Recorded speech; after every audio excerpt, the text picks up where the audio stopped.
4K వర్షన్లలో release చేయడం ఇటీవల trend. అగ్ర హీరోల బ్లాక్ బస్టర్ సినిమాలను రీమాస్టర్ చేసి కొత్త వర్షన్లను రిలీజ్ చేస్తూ నిర్మాతలు మళ్ళీ ఆర్జిస్తున్నారు. అయితే ఇప్పుడు ఇదే ట్రెండ్ ని ఫాలో అవుతూ 1992లో విడుదలైన రామాయణం యానిమేషన్ మూవీని 4K లో రీమాస్టర్ చేసి తిరిగి రిలీజ్ చేస్తున్నారు.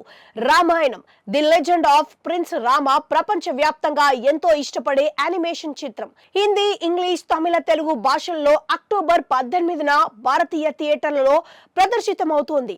1992లో విడుదలైన ఈ మూవీని అప్పట్లో జపనీస్ నిర్మాత యుగో సాకో, భారతీయ నిర్మాత రామ్ మోహన్ సంయుక్తంగా నిర్మించారు.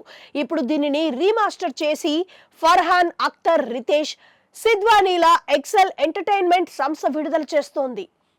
ఈ చిత్రానికి సంబంధించిన పోస్టర్, ట్రైలర్ ను గీక్ పిక్చర్స్ ఇండియా విడుదల చేసింది. అభిమానులను ఉర్రూతలూగించిన ఒక కథ ప్రతి హృదయంలో ఎప్పటికీ సజీవంగా ఉంది. Ramayanam the legend of prince Rama October 18న భారతదేశం అంతటా విడుదలవుతుందని వారు టీజర్ కు క్యాప్షన్ ఇచ్చారు.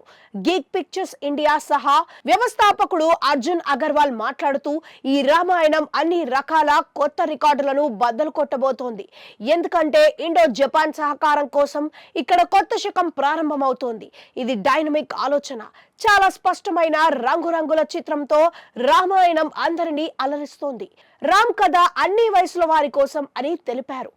దసరా, దీపావళి సెలవులలో విడుదలవుతున్నందున Ramayanam the legend of prince Rama cinema ప్రేక్షకులకు ఖచ్చితంగా ఆకర్షిస్తుందని, రామాయణం అభిమానులైనా లేదా యానిమేషన్ చిత్రాలను ఇష్టపడేవారైనా థియేటర్లకు తప్పక విచ్చేస్తారు అని తమ గణాంకాలను కూడా చెప్పారు నిర్మాతలు.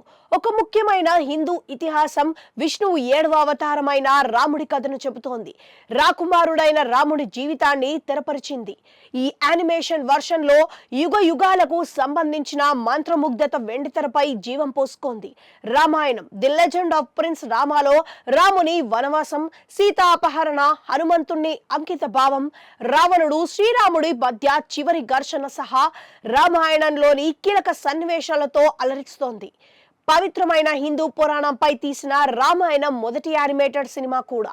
ఈ సినిమా సజీవ యానిమేషన్, సంగీత కూర్పు ఇతిహాసాన్ని మరో లెవెల్లో ఆవిష్కరించిందని నిపుణులు చెబుతున్నారు.